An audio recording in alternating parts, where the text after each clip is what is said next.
और इसका इंस्ट्रूमेंटेशन किस तरह का होता है।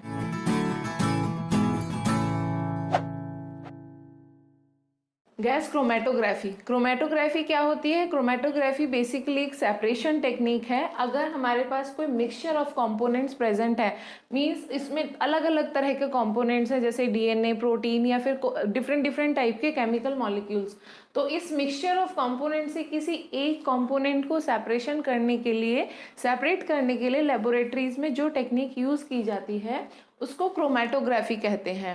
इस केस में गैस क्या है? ये गैस मोबाइल फेज है, इसलिए इस क्रोमेटोग्राफी को गैस क्रोमेटोग्राफी कहा गया है, क्योंकि इसमें मोबाइल फेज गैस यूज किया जाता है और स्टेशनरी फेज जो है वो लिक्विड या सॉलिड हो सकता है।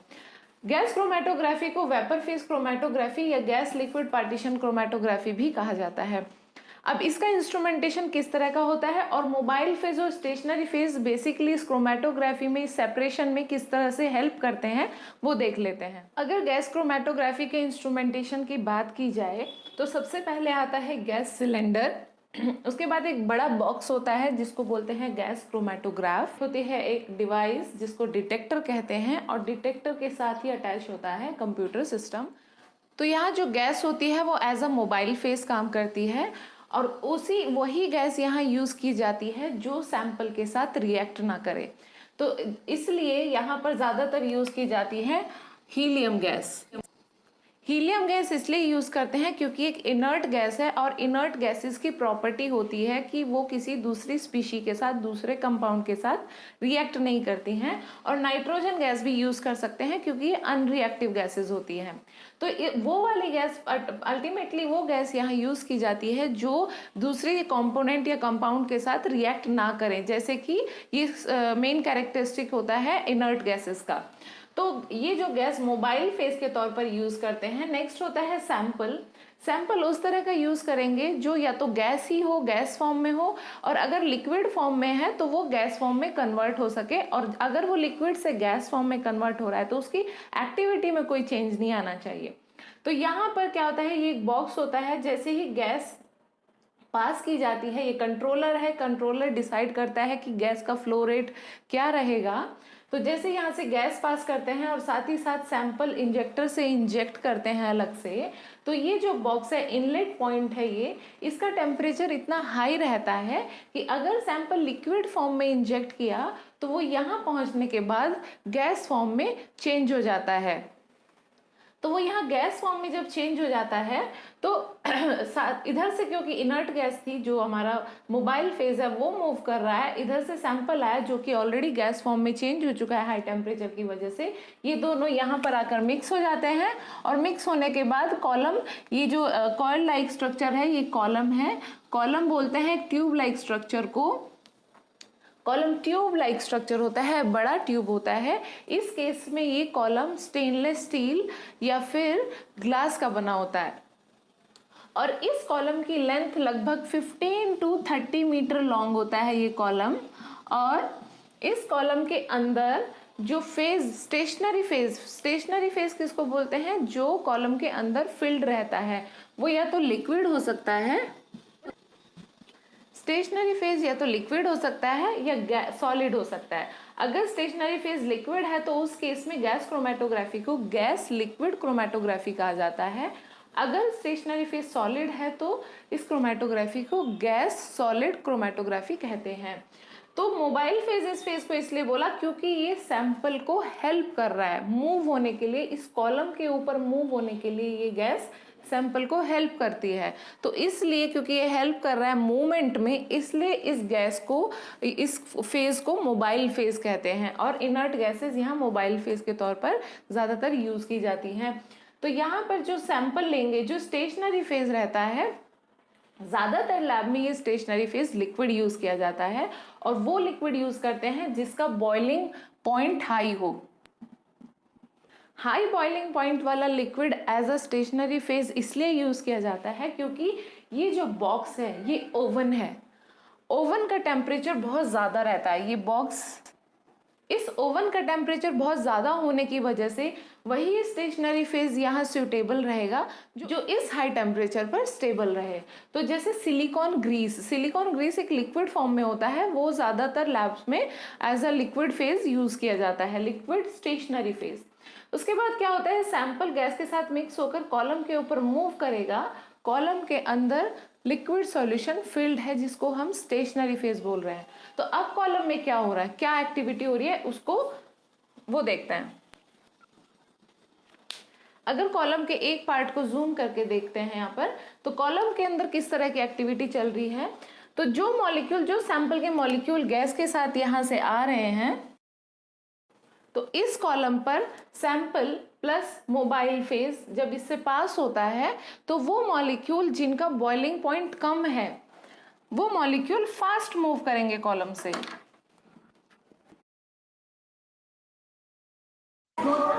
टिकट्स नहीं है भाई। फिर इसका एग्जाम? हे भगवान प्लीज।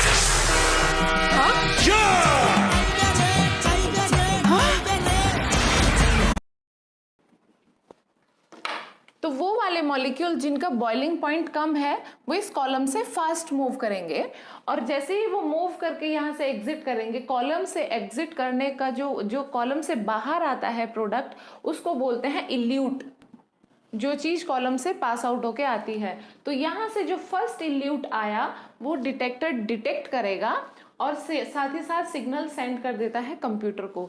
तो जो फर्स्ट पीक जनरेट होकर आती है कंप्यूटर पर, वो उस मॉलिक्यूल की होगी जिसका बॉइलिंग पॉइंट कम होगा। तो उसके बाद आते हैं जो सेकेंड, जो मॉलिक्यूल थे जिनका बॉइलिंग पॉइंट ज़्यादा है, वो स्लो स्पीड से मूव कर रहे हैं, कॉलम के अंदर स्लो मूव कर रहे हैं, और वो धीरे धीरे क्योंकि मूव करेंगे तो वो डिटेक्टर के पास बाद में पहुंचेंगे। डिटेक्टर डिटेक्ट करेगा उन मॉलिक्यूल्स को, और सेकेंड पीक प्रोबेबली उन मॉलिक्यूल्स की बन के आती है जिनका बॉइलिंग पॉइंट हाई है।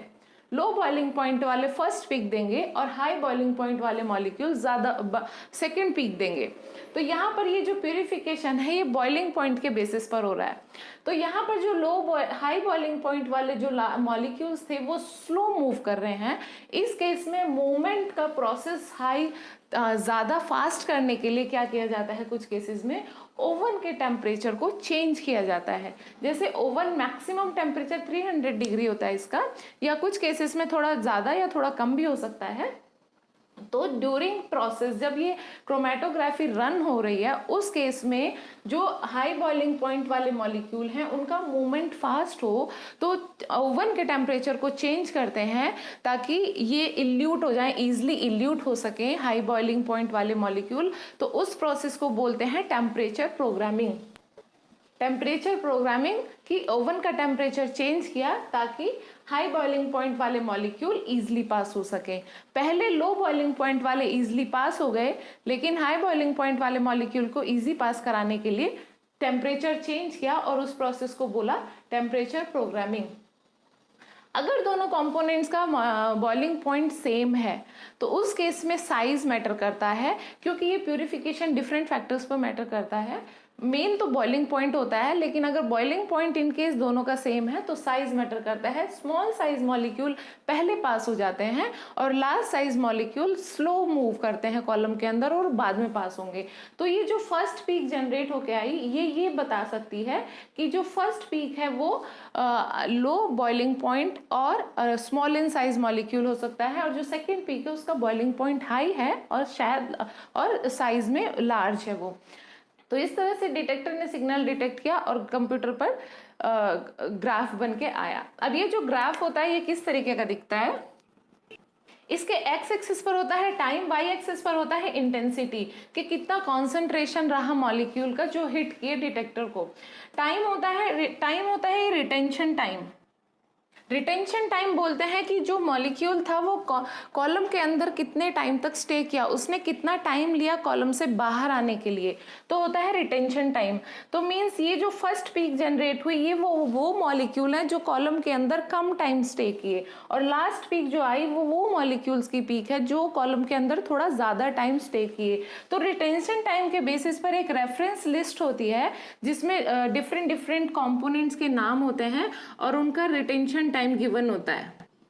तो इस ग्राफ के बेसिस पर, इस ग्राफ से कैलकुलेट करते हैं कि अगर ये इस रिटेंशन टाइम पर आ रहा है तो प्रोबेबली ये मॉलिक्यूल हो सकता है या ये गैस हो सकती है, क्योंकि उस रेफरेंस लिस्ट से वो रिटेंशन टाइम मैच करके उस कंपोनेंट का पता किया जा सकता है। लेकिन फिर भी इस केस में गैस क्रोमेटोग्राफी की आइडेंटिटी उतना श्योर नहीं होती है।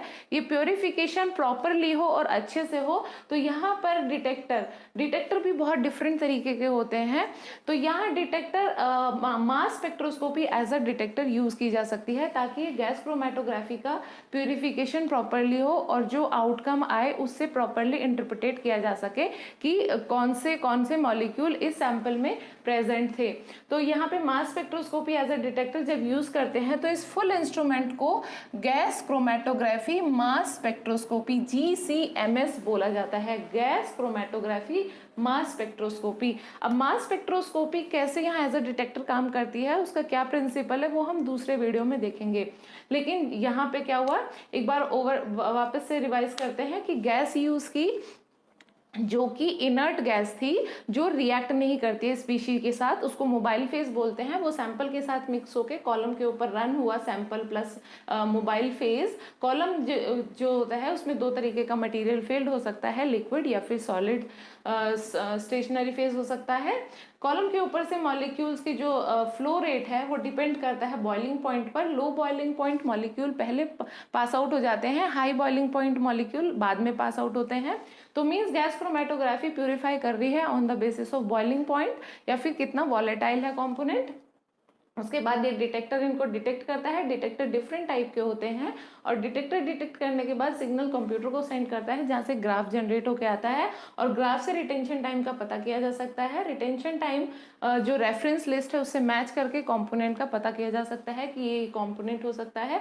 गैस क्रोमेटोग्राफी के साथ साथ डिटेक्टर के फॉर्म में मास स्पेक्ट्रोस्कोपी यूज की जाती है ताकि जो प्रोडक्ट जो प्योरीफाई होकर कंपोनेंट आया उसकी प्रॉपर आइडेंटिटी और प्योरिफिकेशन प्रॉपर हो, तो उसको श्योर करने के लिए यहाँ पर मास स्पेक्ट्रोस्कोपी आजकल ज्यादातर यूज की जाती है। तो GCMS जिसको बोलते हैं combinedly, gas chromatography mass spectroscopy. तो नेक्स्ट वीडियो में देखेंगे मास स्पेक्ट्रोस्कोपी क्या है। आई होप कि आपको क्लियर रहा होगा। अगर आपको कोई डाउट है तो आप मुझे कमेंट सेक्शन में पूछ सकते हैं।